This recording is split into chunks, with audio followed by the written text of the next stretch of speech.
Hey, everybody, welcome back to Building an Iconic Life. And I have got another special guest for you today, a very, very dear friend of mine. Her name is Gail Kraft, and I'm telling you, she's going to blow your socks off. So stay tuned. I came from the mud. There's dirt on my hands. Welcome to Build an Iconic Life podcast. I'm your host, Chris Whitehead, and this podcast is dedicated to help you build a life with zero regrets by focusing on how you have everything you need to stand up, stand out, and live life on your terms. Let's dive right in. Hey, Gail. How you doing? Hey, hi Chris. I'm doing fantastic. How about you? Oh, I'm doing really, really well. And, we're running in some similar circles right now. And I know so much that I swear to God we could do a 4-hour podcast. And I'm going to do my very best, everyone. I am to keep this to about 30 minutes. So let's go ahead and just start right off the bat. Okay. Who is Gail Kraft? Now, Oh, I now. know I was going to start hard. Right now. So right now, Gail Kraft is a person who has shed and peeled back most of the things in my life that have held me back. And I have to say, the trauma that I've had, the negative experiences, the good experiences, and the joy that I've had all have made me prepare for this moment in my life. And what I mean by that is I have learned that those are part of who I am and has made me this person who can show up for whatever you need. So I call myself an empowerment master because I'm beyond a coach. Hmm. And I can go mind, body, spirit. And I mean, you want to talk about your diet?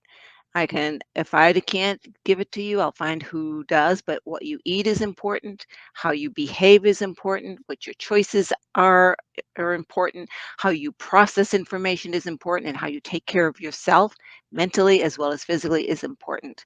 And we cover it all. So give everybody that doesn't know you a teeny bit of pedigree, because you didn't just show up on the scene and say, hey, I'm a master. You actually have worn many, many hats in your professional career as well as your personal life.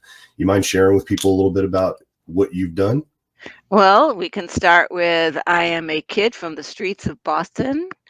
I think my first transformation happened at around the age of 18. I did not go to school.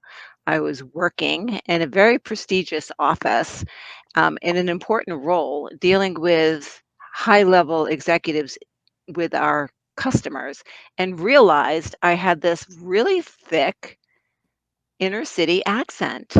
And it didn't matter how smart I was, I sounded stupid. So I worked on changing that. And then I discovered meditation and I worked at, and I saw miracles happen with my meditation. I mean, I got ridiculously crazy jobs. I met crazy, ridiculous people, and I did some amazing things, including an exorcism of a home Wow. at a very young age. And so I started becoming curious about, well, what is this thing that we call life? And then I got wrapped up in life. And I was very, very successful in business. I was on the board of directors of a big company in downtown Boston, hated every second of it. And throughout my corporate career, did not quite feel like I fit. I was successful. I could make any project happen. I made projects happen that, they couldn't get off the ground for 5 years and I was done in 6 months. But it didn't fill my soul. So I moved out to California, Chris, and I got my butt fired. Oh my goodness. Yes, that was, and this is what I mean by the bad things, the best thing that ever happened because I went down the rat hole. I went down the revenge. I hired a lawyer. I'm going to sue their butt and, I'm going to create all this chaos. And I ended up really not liking who I was becoming. And the day that I woke up and looked at myself and said, I can't stand you. I'm surprised you have any friends left. Seriously, I couldn't stand myself. That's how toxic I had become. I started making changes and I became a business process consultant. I got certified as a business process coach. And realized there was a piece missing, and that is the people. And I know that it's people first, then you succeed. If you have a team that supports you, you can do anything. And so I told the trainers, thank you very much for your time and your certification. I'm going to get me this thing called life coach certification because I feel I need to learn how to communicate better to get the people on board. Once I started that, Chris, it was over. The universe calls me now. I don't really plan much of anything anymore. I actually just wake up in the morning, say what needs to be done today, and the universe says nothing today. I'm like, okay. Or 5,000 things, let's get going. Okay. And it works. And your skill set has not only been in the corporate environment, but you went all the way the opposite direction, started speaking on stages, Yep. started helping very, very successful people with very, and all the successful people, especially 15, 20 years ago, they also were under an umbrella company. We don't need to mention any names, but you were behind the scenes as well as on the stages of those scenes. You've come full circle through this entire experience and remained in purpose. And so for everyone, we do this on video. We also put this out only on audio. So if you can't see Gail, Gail's not 25, everyone. Gail is someone that is a little bit beyond retirement age. And quite honestly, is one of the most on fire human beings that I've ever met. And it's an inspiration to watch somebody that literally will not stop growing to become who they are meant to be as long as they have time on earth. And it's one of the reasons I'm so enthralled with you, besides just our personal connection. It inspires me every day to say, hey, if Gail can do it, I bet you I can too. And I just wanted everybody to know that this isn't coming from someone that has a new idea. This isn't coming from someone that's like, let's try something out. I don't believe that you're a try kind of person. You have been there, done that, explored all of it, and have found some critical key components to living what you believe is an iconic life, what you believe is a successful life. Let's jump into it real quick. Okay. What do you think are the foundational pillars that every human, because what I want people to do while they're listening, as you explain what you think these 3 or 4 pillars are, however many you have, I want people to say, yeah, I'm with that, or, ooh, boy, I'm not focusing on that one. Because I know for me that I was able to create success in some of those pillars, and the ones I didn't focus on were the ones that came and reared their ugly head that I had to go back, stop literally everything I was doing and fix. And I want people to be able to focus on all of those concurrently to provide the results that they want. What do you think they are for you? Oh, well, I actually know what they are, Chris. I have a new keynote that I've created, and it's called the Flow Formula. Yes, And it's ma'am. actually crafting the flow formula. And there are 3 pillars, and there's so much more, but these are the 3 main. And the first one is your state. And some call it emotional intelligence, right? It really is, what state of mind are you in at the moment? And really be clear about what that is. And you can change that, and you should change that immediately. If you're feeling depressed, you're feeling sad, stand straight and tall, put your shoulders back, breathe in deeply, lift your chin up. You cannot cry, you can't be depressed.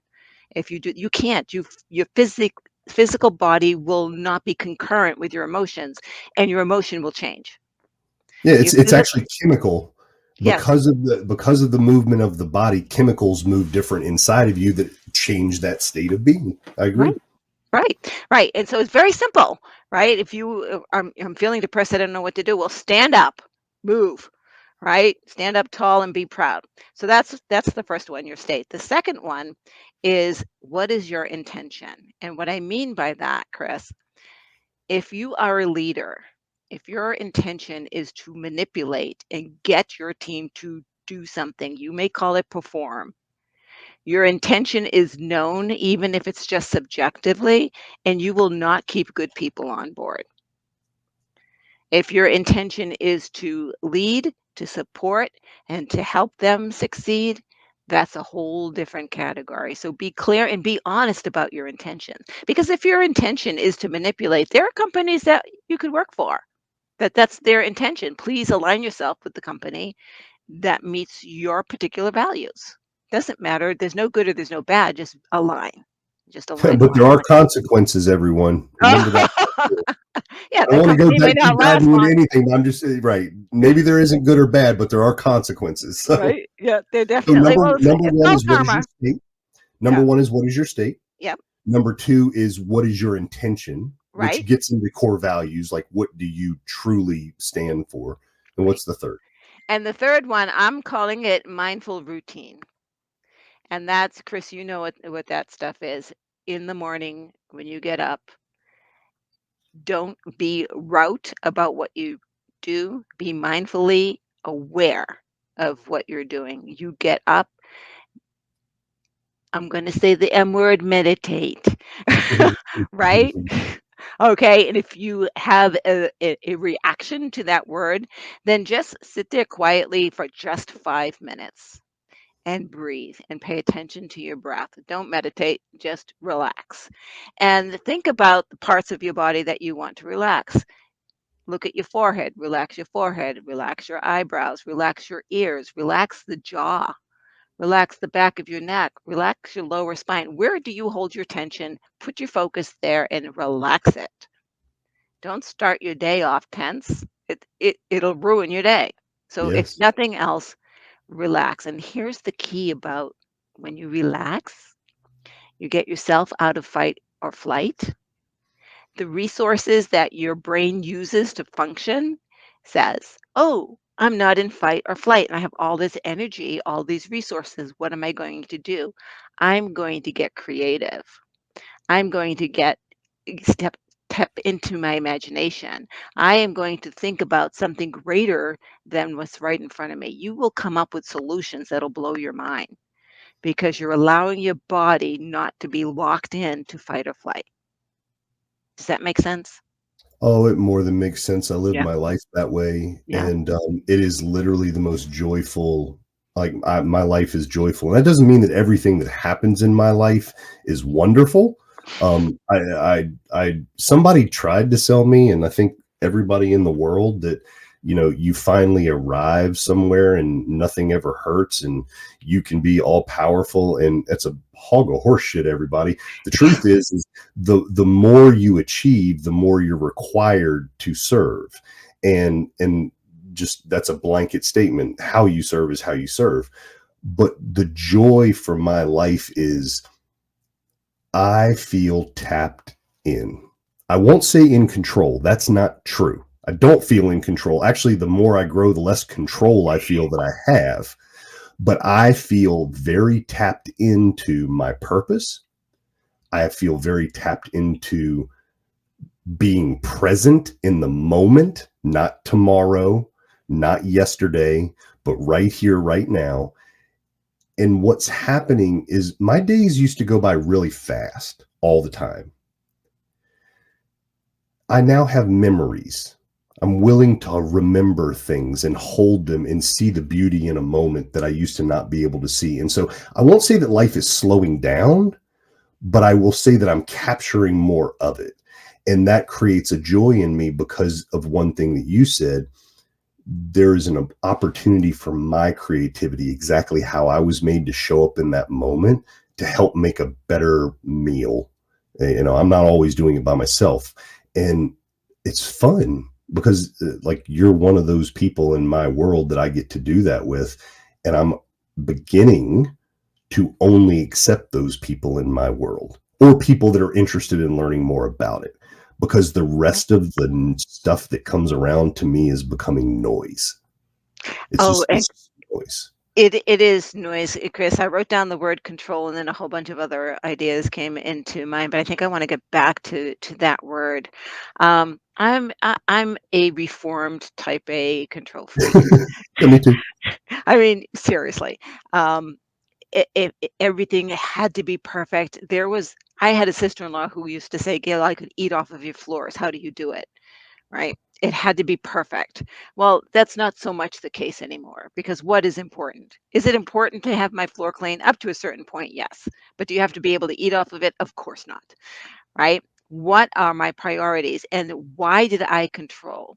I controlled because I felt like I wasn't loved. I Mm. controlled because there was so much missing in me that I had to fill that space with control and absolute knowledge of what was next.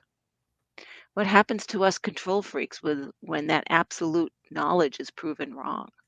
Ape shit. No kidding. No kidding. So you get fired, right?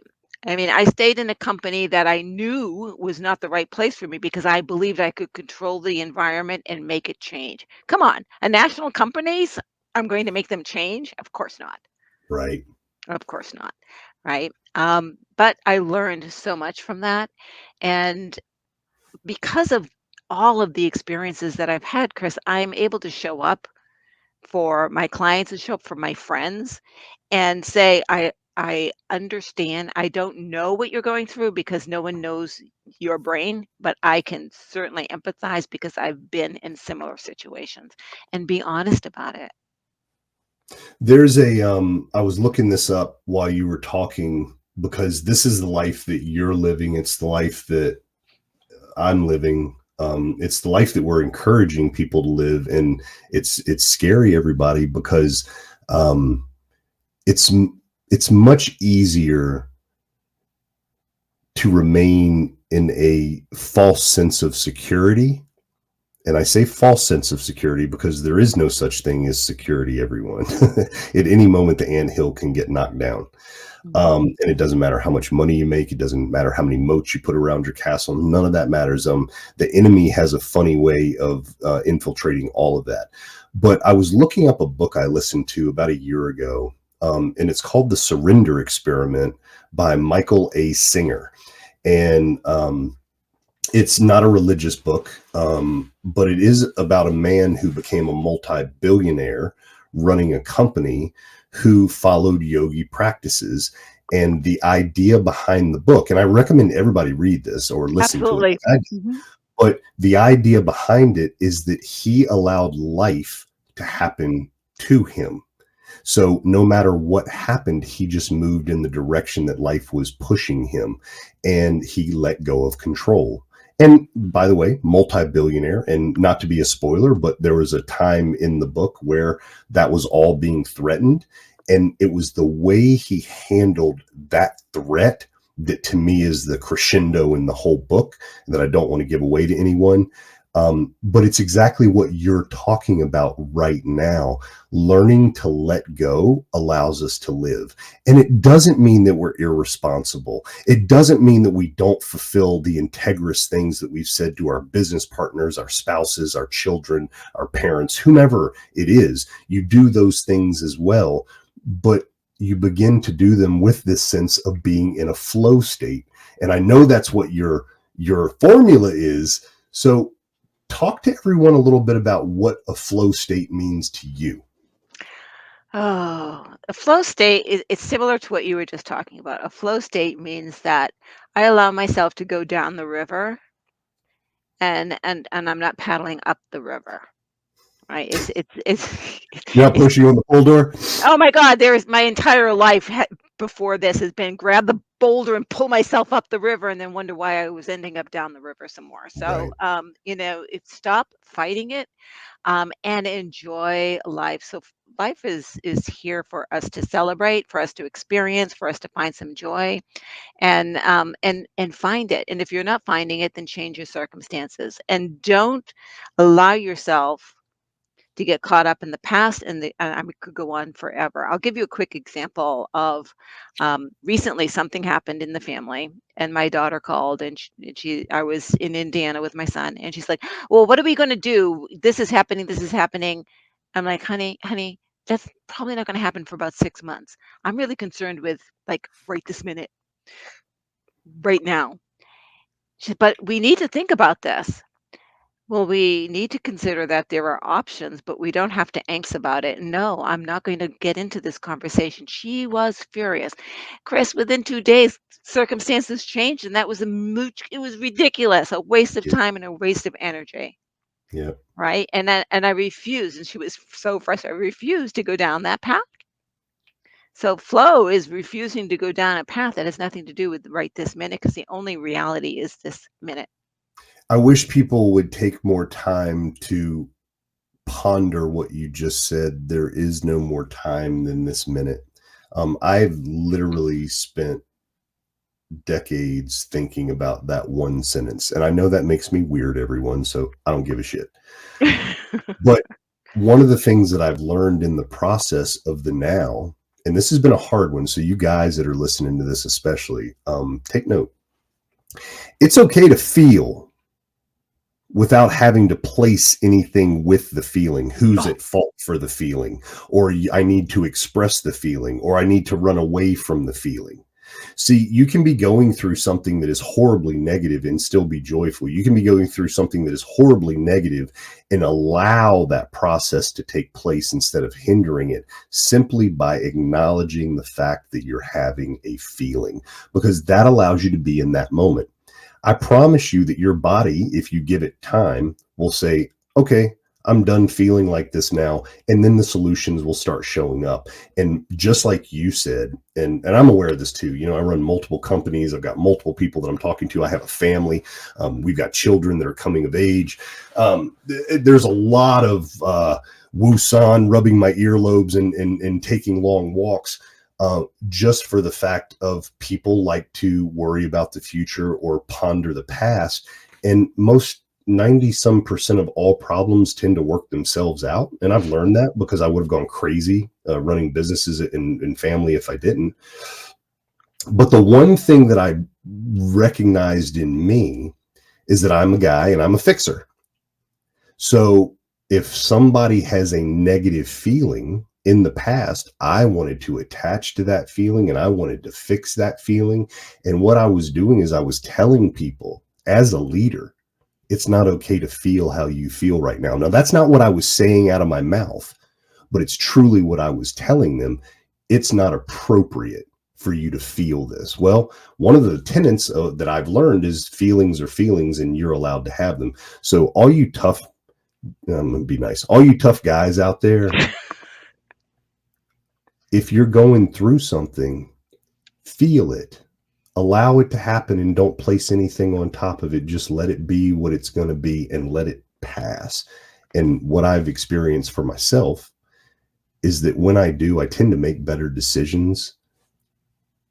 Step 1, 2, 3 after I've felt those feelings. But when I make decisions in the middle of those feelings, I am emotionally drunk. And I promise you, I've just created 5 more problems I get to go solve now. Oh, no good decisions are made when your feelings are high or low. Love, don't say yes, please. Let the hormones calm down. Or anger. They're extreme. So I want to say something about feelings. This has been my latest aha, and it is a mind blower.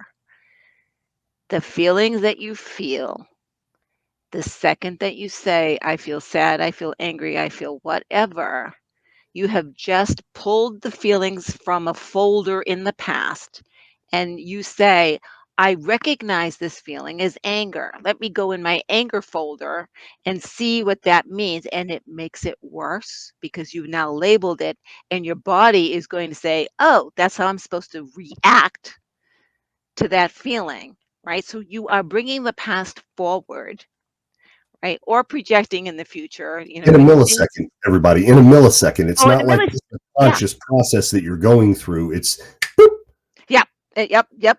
And so if you can stop naming it the second that you say anger, sad, no, no, I'm just feeling something.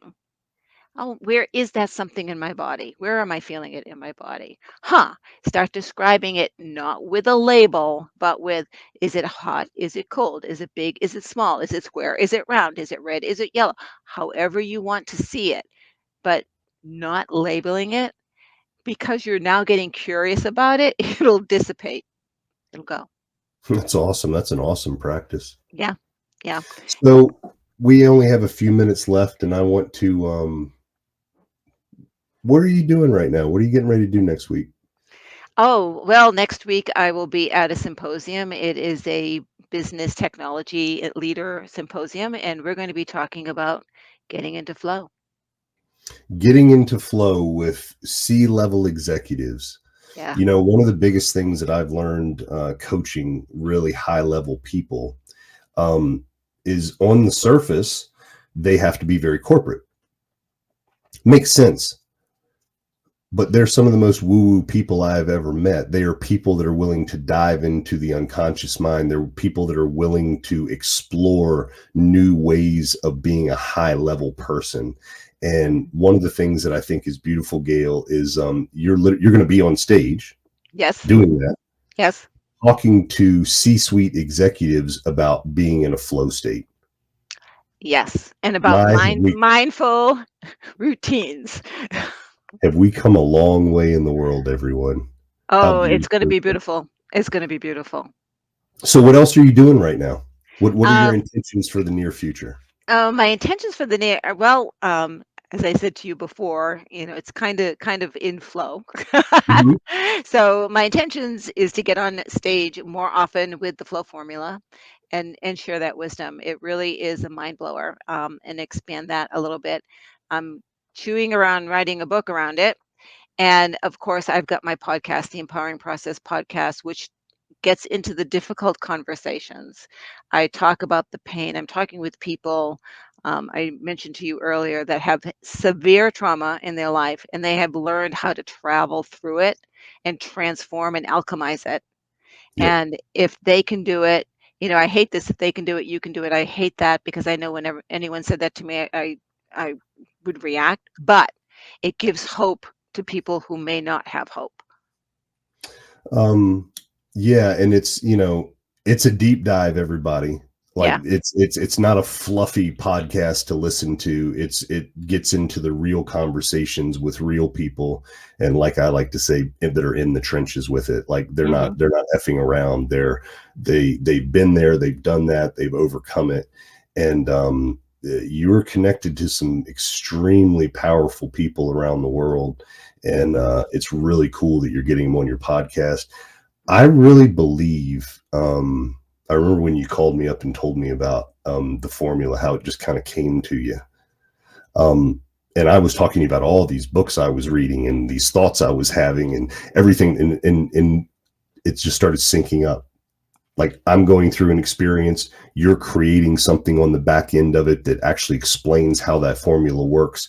And I really, really believe that now is the time for your message to go out into a really large audience. And I appreciate the fact that you're busting your butt, having the time of your life, by the way, but busting your butt Yeah. in a purposeful way to help everyone out.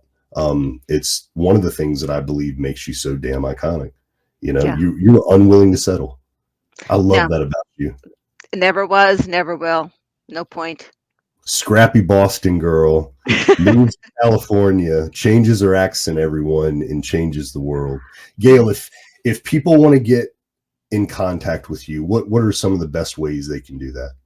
Well, I do have a link that you can share later with a complimentary session. Okay. But you can definitely follow me on LinkedIn, Gail Kraft, Kraft. You can follow me on Facebook. Do let me know that you found me through this podcast, or I will not accept you as a friend. I have too many marketers coming right now, and I'm not interested in unsolicited marketing, so don't even try, guys.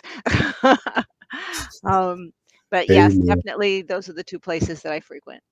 And we'll definitely put those links on the podcast header for people to contact you. Gail, thank you for taking time with us today. Appreciate you. Chris, always fun to talk to you. I'll see you soon, hon. Take You care, bet. everybody. I came from the mud. There's dirt on my hands. Strong like a tree. There's roots where I stand. Hey, friend, if you enjoyed listening to this podcast, Please leave a review and subscribe to catch future casts. If you really enjoyed this episode, make sure you share it so others can benefit from it as well. I'll see you in the trenches.